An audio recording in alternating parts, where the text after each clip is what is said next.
I knew I wanted to be a beautician because that's what they were called before when I was in around grade 3 or 4. Kids around the neighborhood, yes, when we were very young, like in grade 2 hivi, nachukua flowers are red na wapaka kwa lips na wapaka charcoal kwa eyebrows. I knew since day one this is what I wanted to do. Watu wanasema, oh, when you wear makeup, when you wear lipstick, you have no self-esteem. Let me tell you. And I put up a post juicy telling women, never give any excuses for wanting to look good. Good evening and welcome to the Late Night Business. My name is Ian Dennis and quite excited for the episode you have lined up today. Today I'm going to be having a conversation with a lady who is one of the biggest brands when it comes to makeup and it comes to makeup products, and we're going to find out how exactly her journey has been, because it's one interesting journey because I've known her for quite a while. But before I get to introduce my guest, I'd like to let you know that we are at the Capital Club, the place where you need to be if you're an entrepreneur, because at the Capital Club you're exposed to a huge network of fellow entrepreneurs and CEOs. So you're going to meet the who's who when you're at the Capital Club. And if you're someone who literally flies a lot, you can actually get access to different clubs around the world. If you're in Dubai, if you're in New York, if you're part of the Capital Club, you can actually get access to all these particular facilities.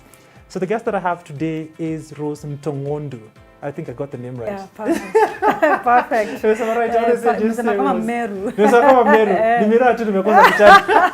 Perfect. Nice to see you always. Pleasure. It's been a while. It's been a while. I think Asante. time flies so fast. Sana. I think I bumped your sister more than I bumped you. Really? Yeah, I'm always at Penina's place. That's also for the pizza. For the pizza. And it's quite interesting. But before we get into the conversation, I like just starting my conversation by knowing what exactly are you most grateful for today? I'm very grateful for life, for my children, for my business. I'm grateful for a lot. The past 2-3 years, I've been through a lot, sick on and off. Went through a terrible divorce. So right now I'm at my best. So I'm grateful for that. Interesting. Yeah. And what's it called? I didn't even know you went through a divorce. I think it was imekuwa nyingi. Interesting. I'm good now. Interesting. How's family, everybody doing? Family's perfect. My kids are growing. Interesting. So let me just, you think you always share your story quite a lot and how exactly it is that you went through, what's it called, growing up in Meru and the like. But primarily just, you've grown up in an entrepreneurship, or rather an entrepreneurial family. How exactly is it growing up in such a family? Because I know your sister is an entrepreneur, all your sisters are entrepreneurs. How exactly growing up in such a family? Let me tell you, my mother was a kick businesswoman. She never even went to school. Like, I watched my mother take care of us, all of us. My dad was still there, but like watching her, it taught me that a woman can do a lot. So for us, actually all the girls are business people. The boys do other things, but the girls are doing very well. So it's a blessing having a mother, especially a woman, doing everything by herself. It taught me I can do everything by myself. So it's been a blessing. And even after my mother left, I still, like, everything that I do in my business, if I go through hardships, I try to remember how, like, what would my mother do? I remember how she tackled hardships and stuff like that. So it's a blessing. Interesting. Yeah. So what did your mom used to do? She used to sell cereals and in lorries. I don't even know how she did it. Like in Uganda, I don't know where she got the mind, because she wasn't learned. She knew like the channels to go through and stuff like that. So sometimes she'll be away for like a month. So sometimes, like when I see my children and I don't see them for a while, like I go to work when they're asleep, I come home, I feel pain, but I know I'm doing it for them.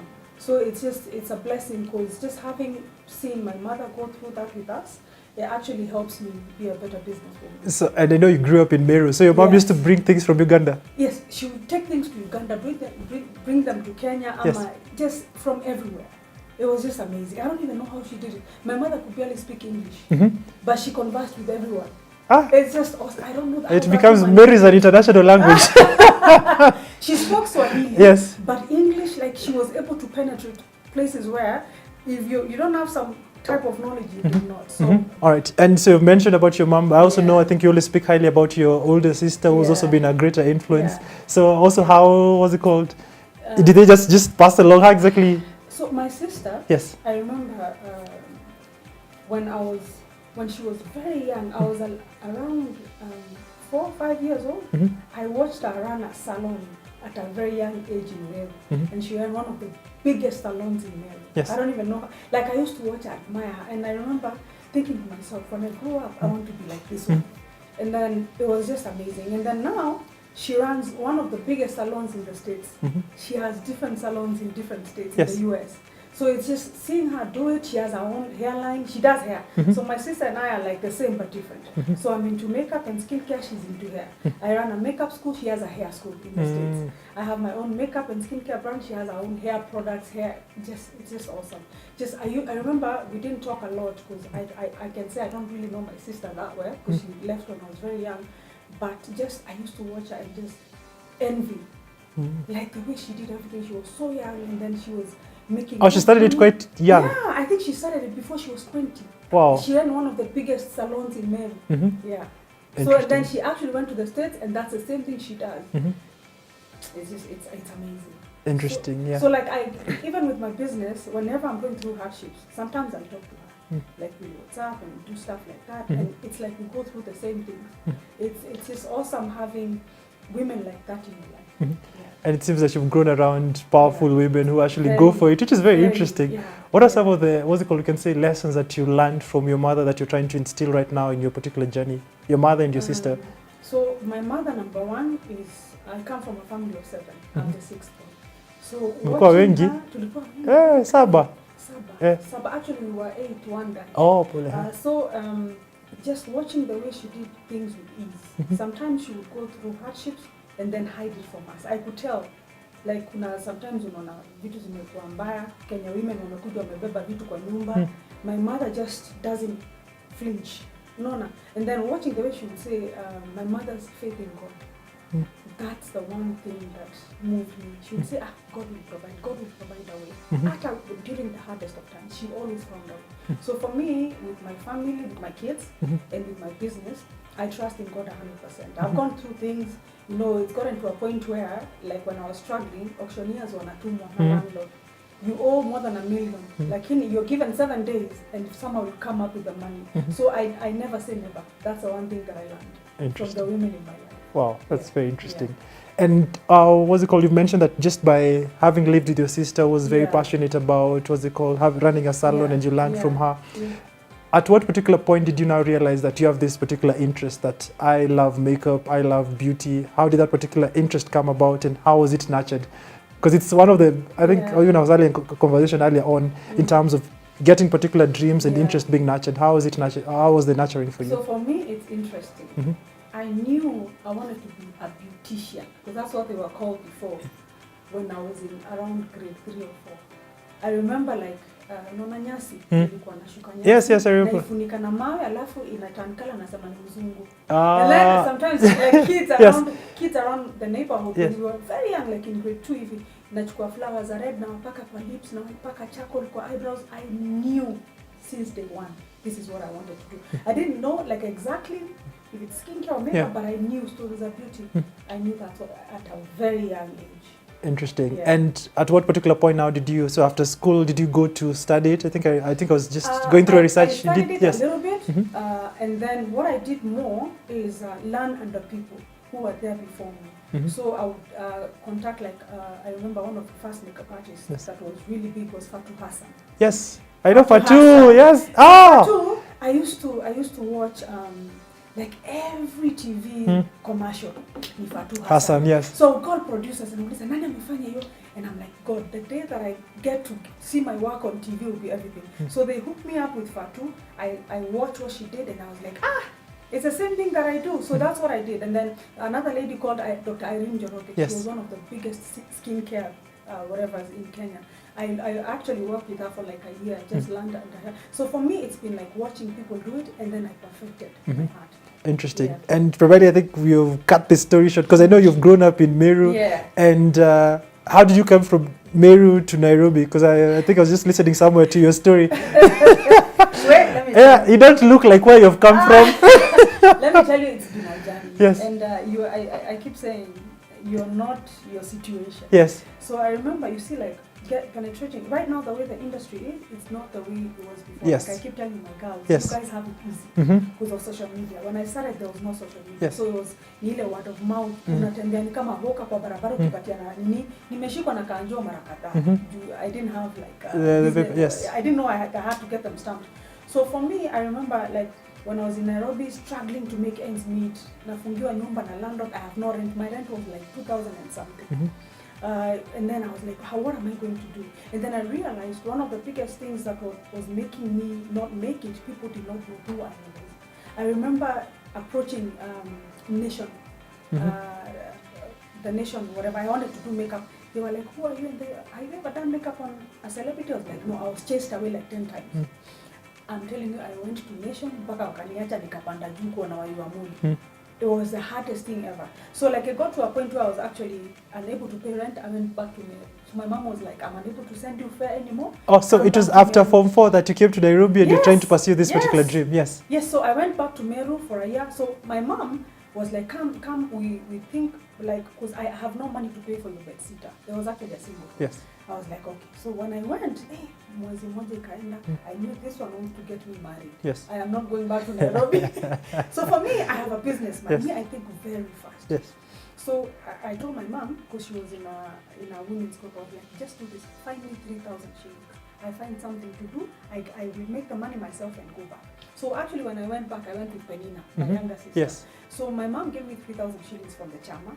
I went and bought charcoal, a couple of sacks. I sold, came back to Nairobi, even left my mom with some money. Yes. Came, got another bed sitter, paid a couple of months, continued with my hustle. Wow, interesting. What were some of the hustles? Because I know you're trying to pursue this dream, but it was not giving. So what exactly were you doing then? Because I want to just paint a picture for you. Before you could not survive with makeup in this industry. So I've sold smokies on the road. I've sold popcorn. Nilikimbizwa na kanjo na venye nilikuwa mdogo umeshika.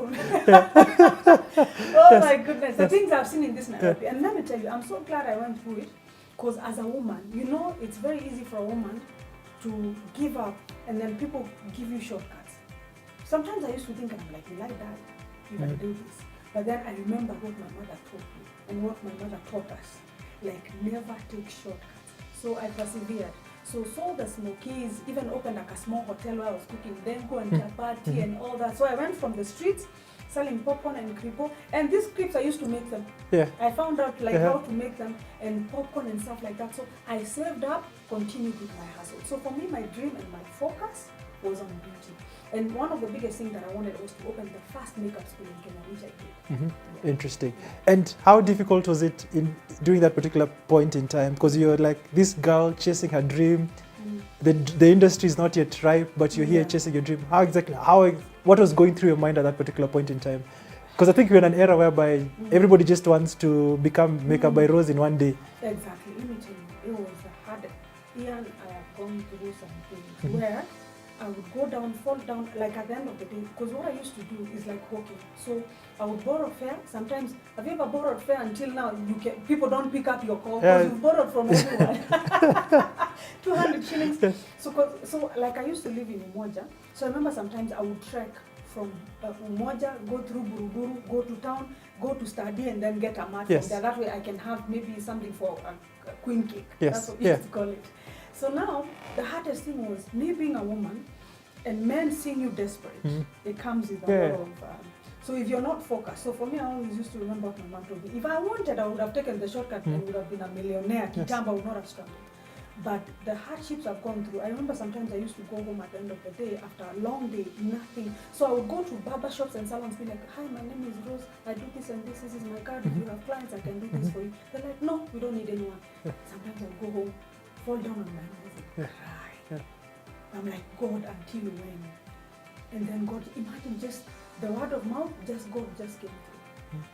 And I remember a lady by the name of Susie Wakabi. Yes. As I was struggling, we conversed with Susie Wakabi on social media, just on Facebook and stuff. And she's like, I would love for you to come in, and then I can see what you're doing. At that time, I had done Nation had, I had done like the Saturday magazine with no pay.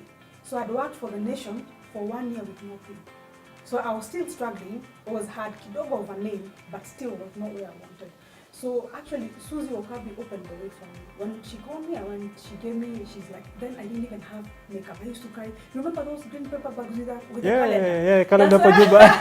That's where I used to put like my 5-6 products. It was pathetic. But then, never say die. Mini kama energizer battery. I never say die.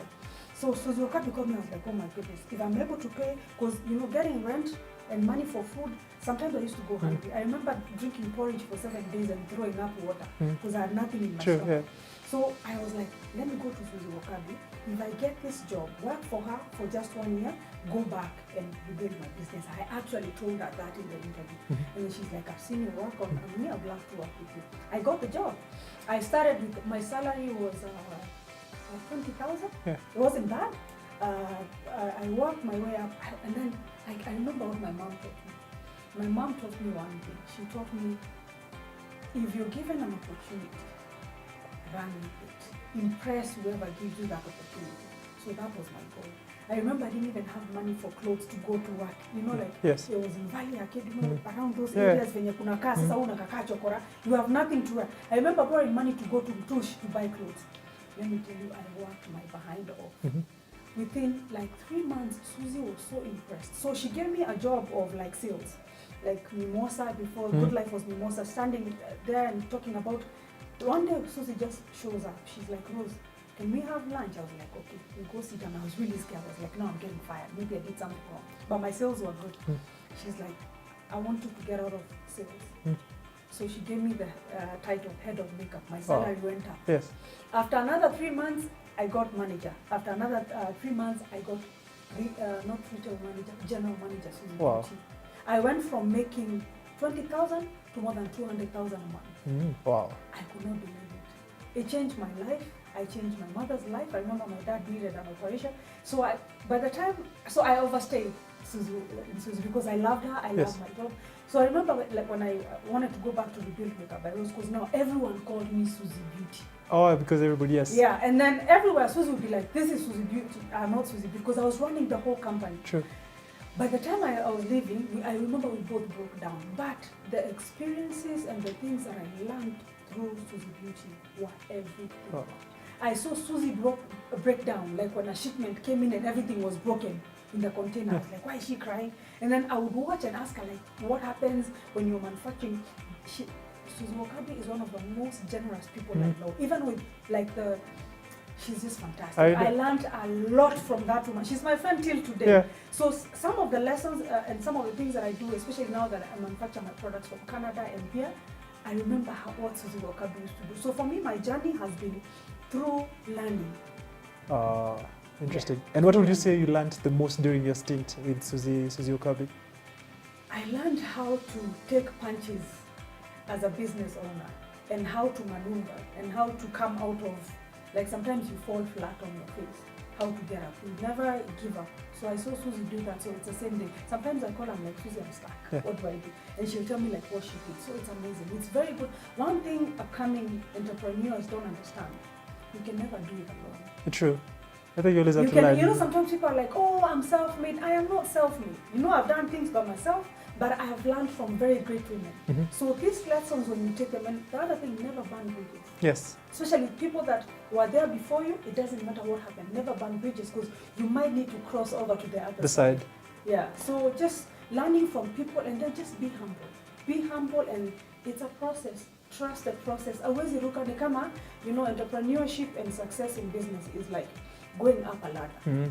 You ukiruka unaweza vunjika mguu. True. So go step by step and you'll get there. Wow. Yeah. Interesting. On that particular note, you're going to take a short commercial break, and then after the break, you're going to find out how this particular transition happened from just working under Suzy Wakabi, who we have had on the show actually. She's a very good friend of mine. Yeah. And then you're going to see how exactly Makeup by Rose came to be established. So see you after the break.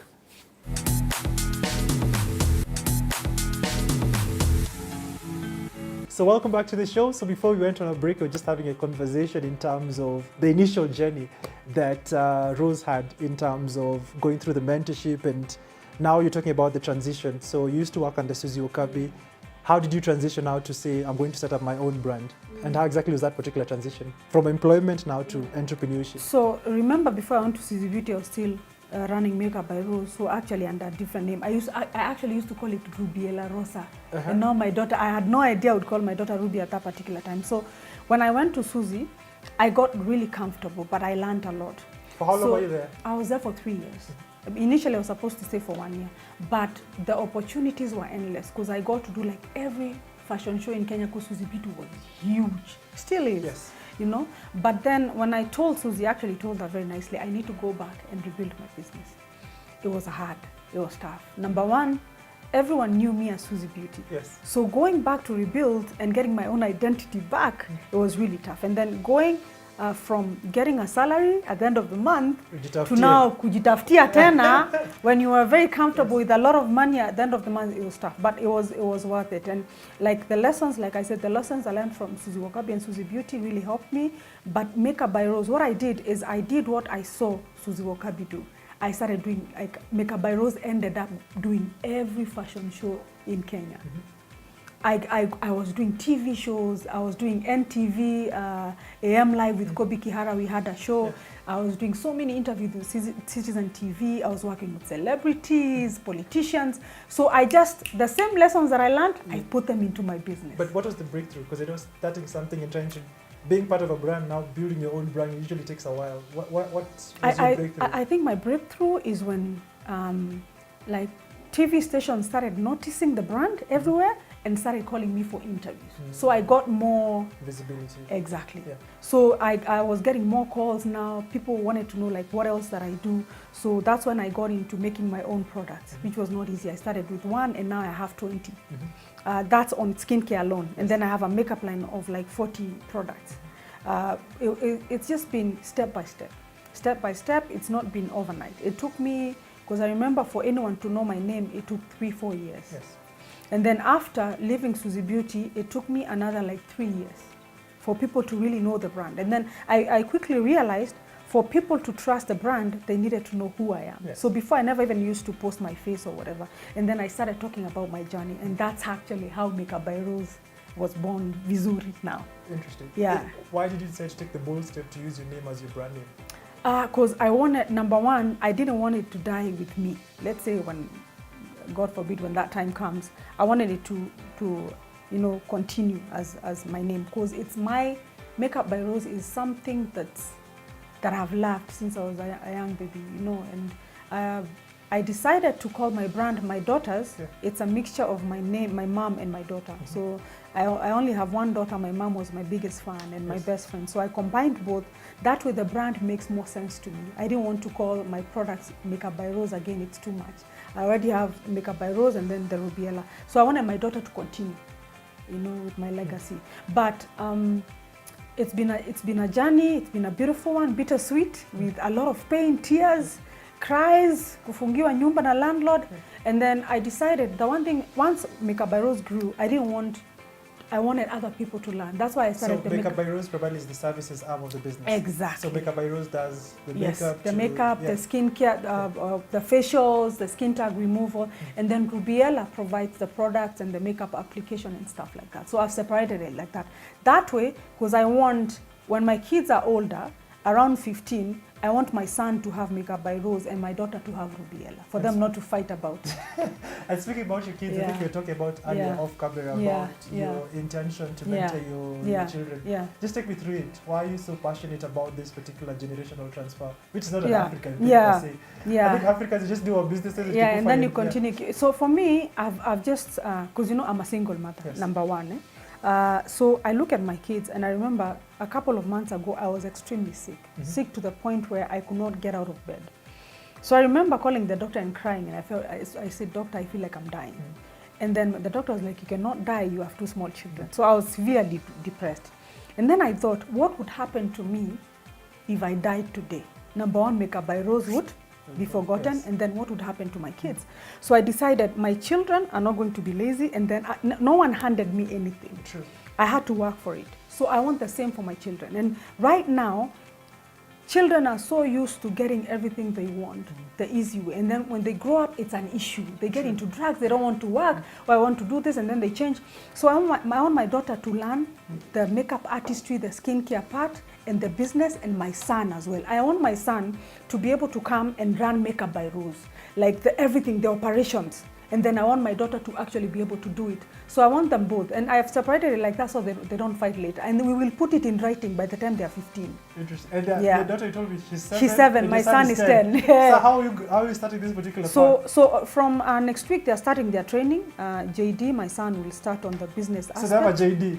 At 10. Yeah, 10. So and he's starting, and I'm not the one training him. Yes. Some parts I'll train him, but then I'll hand him over to my people. Yes. My daughter is starting on the services. Yes. Apart from the ones that I use like laser, like makeup artistry, she will start with. She already knows a little bit about it, but she will take strict lessons on the products, on everything. So even if you ask her what is makeup application, what is a concealer, I want her to understand. By the time she's 15, I want her to be able to work part-time and actually make money. Everything they have to earn. Wow. Yeah. It's very interesting. And speaking about the business, so you've talked about you have the services arm, you have the products arm, but also you have the school. Yeah. How did the school come about, and what has been the key? Because I think you always enroll, I think, Yeah. 100 students every month. What has been the key for that particular consistency? So for the school, I quickly realized, like from my clients and from the people that were coming to me, people loved beauty, but they did not really understand it. And then I make money from it. This is what I eat. This is what pays all my bills, my salaries, everything. So I realized people can actually make something out of this. So that's the only way I can give back. So I started the school, and every month we sponsor a couple of students for free. It's teaching them, and like the business aspect. So there's where they taught about basic skincare, product knowledge, and then the business aspect. So the business aspect, the whole of it is actually my experiences. It's the things that I tried and tested, and they worked. Yes. So that's why I train them. So most of our students are doing very well in the industry, working for MAC Cosmetics, Lintons and stuff like that, running their own businesses. So it was just a way for me to give back and to actually use I didn't want it to die with me. It's a way to empower women. Yeah, because most women love beauty, and some of them want to. So if a woman never went to university, but she can do this and actually make money, why not? Interesting. Yeah. And given that now you're running a full-fledged business, there's a product, there's a services, there's a school, what have been the challenges in terms of just ensuring that you have your hands, on all this empire that you're trying to build? How exactly have you been able to sustain this? Because it's not easy. It's everything falling on your shoulder. It's not easy, especially being a mother. So you're a mother, you're niko na school fees huku. Yes. Don't forget I'm a single mother, handling everything. I have employees, 8 of them. Yes. I have 2 nannies in the house. Yes. I have manufacturers, like I have lashes also. I have my manufacturer in China, my manufacturer in Canada. I have 2 manufacturers in Kenya. I have my staff wenye wananikula kichwa, and they're all women. And then sometimes things even go wrong. And then sometimes you make a product, inaenda one ingredient inaharibika yote, the whole shipment. So if you're not careful, like before I used to like fall into almost depression. So you just have to, I've learned to get up very fast. It's just, I'm very good at multitasking. But these days I take breaks kidogo before, because the things that I do in a day, so much. Sometimes I have so much content to post, it takes me a month to post vitu za 1 week. Because I am doing so much. There's the services, there's a training like you said, there's the start. It's just, I always tell myself I can do it. I can do it, I can do it. And whenever, like, there's one thing that I do these days, because I realized because of too much work and taking on too much, I was extremely fatigued. I remember one time going to the hospital and the doctor was like, Rose, you're not sick, it's just mental fatigue. So these days when I get home, I go on flight mode, I turn on meditation music, I just lie down for like an hour. It's very good. And then every Thursday I'm off. I'll either go get a massage or have someone come to my house, massage me, or just relax. And then, because of my children, you know, I have a 7-year-old and a 10-year-old, and then it's very weird. My kids have the same energy. Shiona kama Tom and Jerry. Yeah. That's how my house is. So sometimes what I do, I will go check myself into an Airbnb for 2-3 days. By myself. Interesting. And when someone sees you, maybe follows you on social media, they see the successful part of Rose. But what has been the most challenging, period that you've gone through? Because I know in every business, there's always that particular dark period that you go through. What exactly was it, and how did you come out of it? The most difficult one was going through a divorce, at the same time run a business because I fell sick. So getting out of that, I call it the funk, it was the hardest period because I ended up in debt. Nona, ujalipa rent inashikana. Yes. And then you have salaries that you need to pay. You have to make sure your people are paid. So getting back on my feet the mental part. People don't understand. There's a reason It's people mental. are committing suicide Yeah. everywhere, especially entrepreneurs. Yes. But if you don't quickly find out what's wrong with you and reset your mind and maybe find utter help. I actually had to take therapy. Yes. Ah. So even It now, does help. it helps I think I a did it. lot. Let me tell you, you don't have to be sick True. to see a therapist. Yeah. So I remember, like someone, my friend told me, Rose, you need therapy. I was like, I'm not crazy. She's like, no, you need someone who doesn't know you that you can talk to. So I remember the first time I went to the therapist, she took a box of tissues like that, put them on the table. I'm like, why is she doing this? And then she only asked me one question. Yeah. Rose, how was your childhood? Nililia kama mtoto. Oh, the makeup Just- skill actually I taught cried Yes. for like 15 minutes.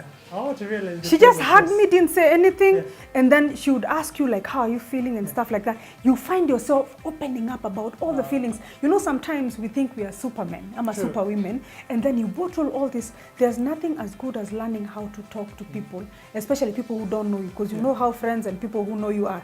Utawaambia hiyo story iko na watu 50. True. Before you know it, people's story iko tuko na kila mahali. Yes. So it's just learning how to nasema aje kuachilia ile mzigo. Yes. I was carrying a lot.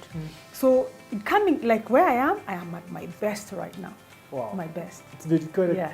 You're in an industry that's right now I can say it's highly competitive given Yeah. that we are a country where we import Yeah. a lot. Even Yeah. recently, was it Rihanna who was bringing some of Yeah. his products here Yeah. and every influencer wants to be part of Well, it. yeah. So we're in a country where we import a lot of, and we've, I don't know, coincidentally or weirdly, we always find pride in Yeah. associating ourselves with Yeah. products that are from abroad. Yeah. Was Louis Vuitton and all that stuff. Yeah. And here you're trying to build a brand for the Kenyan market. How exactly has it been maneuvering such a highly competitive market? And a nation whereby we praise things from outside, think they're much better than us. Exactly. Now let me tell you one thing, and this is a problem that we have in Kenya right now. And I'll explain to you why women will lean on to foreign brands. For women, beauty is very personal. Naelewa? Ni ile Ian patana na mwanamke leo mwambie, hey, hizo eyebrows. Hata bila kusema ni mbaya. That is it. Anashindwa, why is he saying that? Sijui what- know. And then immediately she'll go Yes. into the ugly. Yes. And then meet a woman and praise her and tell her, hey, I love your eyebrows. Yes. Just that. Yeah. Beauty is very personal to women. It makes her day. So now, with that said, people think products from Europe and the States are the best, and people want to be associated with high-end things. True. No. Yeah. This is all no. And people go to Dubai, they take lots of Ah, videos it's and very photos. important. Nilienda maju, Yeah, nilipanda I was a girl, ndege. I was a- Exactly. So now, when I brought my own brand, and I remember when Susie brought her own brand, her biggest challenge, and I'm saying this from experience because I worked for Susie Beauty as the head of makeup, was convincing people that a Kenyan could actually make quality products. Let me tell you, Kenyans are brilliant. There are products out here like that beat any foreign product. So now for me, again, I had to go through the same struggle with Susie, but Susie paved the way. So made my work a little bit easier. Plus, people knew me. But the hardest part was, like, when a client will come and buy my makeup, they'll be like, is it like, I don't want to mention the brand. I'm like, it's better than. Try it. I've had clients come with those high-end brands that go for 7, 10K, take and they throw theirs away. It's all about ni kujiamini. Ni kama venye, let me give you an example. Unajua watu hujichukia. Yeah. Ni kama ushaingia kwa shop ya Muhindi, Mkenya anakufuata nyuma lakini afati mzungu ama Muhindi, cause anaona utaiba. Yes. Akuamini, just because of the white skin, they trust them more because they are foreigners. It is the same thing. Yes. Na labda ule Muhindi ndiye ataiba ama ule mzungu. You understand what I'm saying? So it's ile lack of kujiamini. Let me give you another example. Ushaenda mahali security wanakufungulia gate, alafu mnamwambia kitu anajidharau, anaonekana unamdharau because amezoea kudharauliwa. Yes. So for me, I believe in myself and my products. And my products, I can tell you, beat most of the foreign products. Because number one, I am very good in formulation. And I have studied this, I've been in this game for 14 years. Almost 15 now, 15. Nona. But it's all about Kenyan women believing in themselves. Unajua kama ujiamini utaniamini, true. Because me ni Mkenya.